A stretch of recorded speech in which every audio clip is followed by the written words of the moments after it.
नफा नुकसान की बात करें तो हमारा क्या, लेकिन ठीक है, मतलब समाज सिर्फ नफा नुकसान से चलता नहीं। मतलब हम उतना बिजनेसमैन थोड़ी हुए हैं कि मतलब हमें नहीं मिल रहा है तो हम क्यों जाएंगे।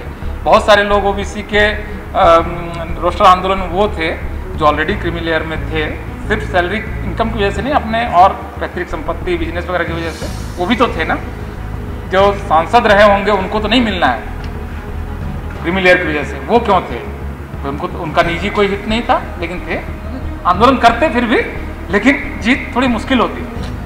यहाँ पर एक दो जगह जहाँ गोलियाँ चली, आमतौर पर जो सो कॉल्ड ऑपरेसर कास्ट या उसका कोई भी नाम आप दे लें, उनके लोगों ने थोड़ी बहुत हिंसा की। अदरवाइज ऑलमोस्ट नॉन वायलेंट आंदोलन था आपका SC/ST का भी, और ओबीसी का साथ होना या कम से कम उनका चुप रह जाना, ये बहुत बड़ा कारण था उस आंदोलन की इतनी बड़ी और इतनी शानदार जीत होने के SC/ST के। ठीक है, तो ये बहुत क्रिटिकल है, बहुत इंपॉर्टेंट है और क्रूशियल है, बहुत मुश्किल से अचीव होती है, कभी कभी होती है, हमेशा नहीं होती है, बल्कि क्योंकि इंडियन कास्ट सिस्टम अल्टीमेटली हर कास्ट को दूसरे कास्ट के ऊपर नीचे, ग्रेडेड इनइक्वालिटी, एक दूसरे से नफरत, वो क्यों बढ़ गया, बगल वाले क्यों आगे आ गया, ये सब रहेगा। लेकिन कुछ जो यूनिटीज़ के पॉइंट हैं, उन पॉइंट्स को बहुत ज़्यादा एम्पलीफाई करने की, अंडरलाइन करने की और बार बार बताने की ज़रूरत है कि इतिहास में ऐसा क्षण आया था जब हम सारे लोग हम लोग इकट्ठा हुए थे, वैसा एक ऐतिहासिक क्षण आया था, तो उसको सेलिब्रेट करने की ज़रूरत है।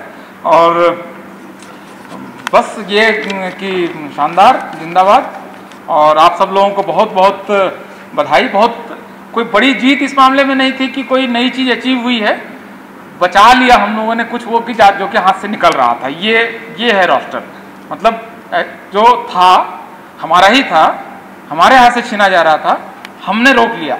मतलब ये अचीवमेंट है, मतलब हमारा, समझिए कि इसको जीत कहा जाए ना कहा जाए पता नहीं, लेकिन इसके प्रोसेसुअल जो इसके प्रोसेस में जो चीज़ें बनी थी वो ज़्यादा इम्पॉर्टेंट है।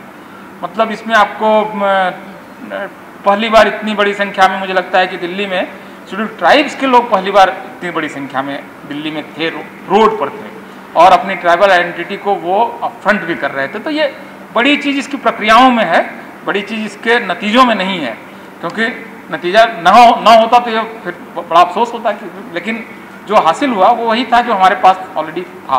तो बहुत बहुत बधाई। और आप सारे लोग फिर से इकट्ठा हुए, इनमें से बहुत सारे चेहरे, हिमांशु भाई हैं, डॉक्टर साहब हैं, राजेश पासवान जी, सभी लोगों को हम लोग जान ही रहे हैं, एक दूसरे को, लगभग सारे ही लोगों को, सेनजीत और सारे लोगों को तो हम लोग एक दूसरे को देखते मिलते जुलते रहे, तो अपने लोग फिर से साथ बैठे हैं। और अच्छा मौका है जब हम उन क्षणों को याद कर रहे हैं जब हम लोग साथ थे किसी एक बड़े कॉज के लिए, और ऐसी यूनिटीज़ फिर बने। नीट पर बनी थी लगभग, नीट पर आपको ओबीसी का प्रश्न था, लेकिन SC/ST के ज़्यादातर लोग तो साथ आए थे, उनका अपना क्या जा रहा था। इवन ओबीसी के क्रीमी लेयर के लोगों को, और हमारा क्या फ़ायदा, अगर गिने नफ़ा नुकसान की बात करें तो हमारा क्या, लेकिन ठीक है, मतलब समाज सिर्फ नफा नुकसान से चलता नहीं। मतलब हम उतना बिजनेसमैन थोड़ी हुए हैं कि मतलब हमें नहीं मिल रहा है तो हम क्यों जाएंगे। बहुत सारे लोग ओबीसी के रोस्टर आंदोलन में वो थे जो ऑलरेडी क्रीमी लेयर में थे, सिर्फ सैलरी इनकम की वजह से नहीं, अपने और पैतृक संपत्ति बिजनेस वगैरह की वजह से वो भी तो थे ना। जो सांसद रहे होंगे उनको तो नहीं मिलना है क्रीमी लेयर की वजह से, वो क्यों थे? उनका निजी कोई हित नहीं था, लेकिन थे, बल्कि उनका नुकसान है अगर उस तरह से देखें तो, लेकिन वो थे।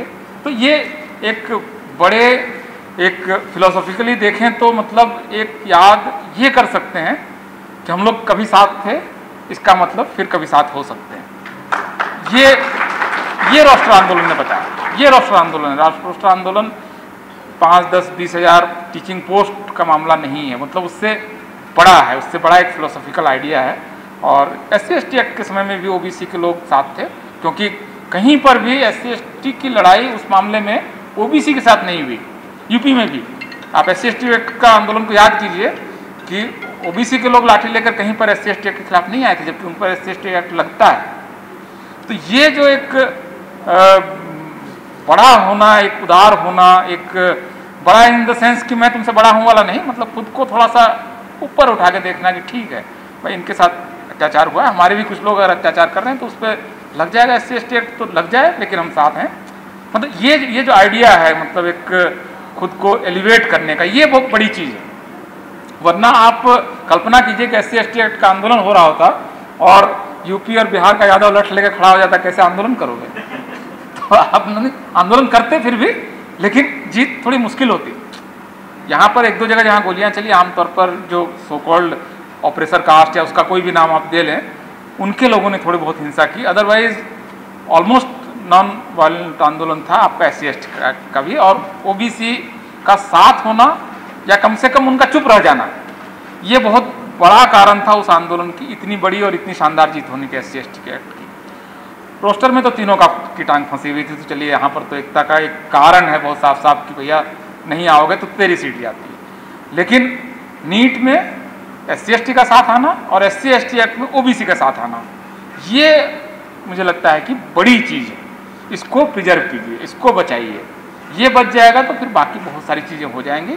अभी तो मतलब समझिए कि अभी मैं किसी को उदाहरण दे रहा था कि दिल्ली की किसी पुरानी कॉलोनी में चले जाइए, किसी भी पुरानी कॉलोनी, मॉडल टाउन, गुजरान वाला जो वो कॉलोनी है, new friends colony, defence colony, Shanti Niketan, greater Kailash, आप 2000 या 5000 घरों के सैंपल साइज पर सिर्फ घरों के साइन बोर्ड पर एक स्टडी करेंगे, आपको OBC का एक मकान नहीं मिलेगा, शेड्यूल कास्ट का एक मकान नहीं मिलेगा। एक मकान मतलब एक मकान, मतलब एक डिफेंस कॉलोनी में 1 या 2 मकान, मतलब हजारों घर, हजारों कोठियाँ आप पार कर जाइए, एक के बाद एक आपको SC ST OBC के मकान नहीं मिलेंगे। नई बन रही कॉलोनी में जाइए, आपको मिल जाएंगे, जो अब शहर के बाहर वगैरह बन रही है।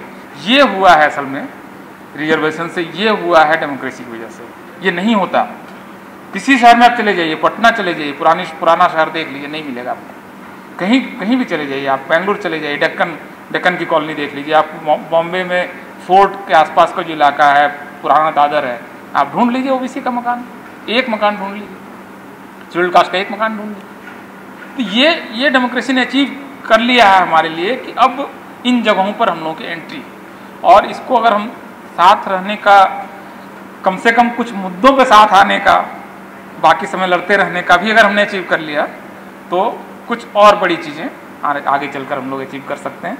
अगले मुझे लगता है कि 1 महीने 1.5 महीने के अंदर में कास्ट सेंसस का इशू भी हम लोग ऑलमोस्ट क्लिंच कर लेंगे, उसको भी हासिल कर लेंगे। इस दिशा में चीज़ें अब बढ़ रही हैं, तो अच्छा समय है, मतलब और बहुत अच्छी फिल्म भी है। बहुत बहुत बधाई आप लोगों को, और इसी के साथ मैं अपनी बात खत्म करता हूँ। अच्छा मौका है, शुक्रिया, धन्यवाद। नेशनल दस्तक की आपसे गुजारिश है कि अगर इसको बचाना चाहते हैं तो नेशनल दस्तक को सब्सक्राइब करने के लिए रेड कलर के सब्सक्राइब बटन को दबाएं, फिर बेल आइकन की घंटी दबाएं। नेशनल दस्तक को बचाने के लिए बहुत जरूरी है कि हर खबर को शेयर करें, लाइक करें, कमेंट जरूर करें।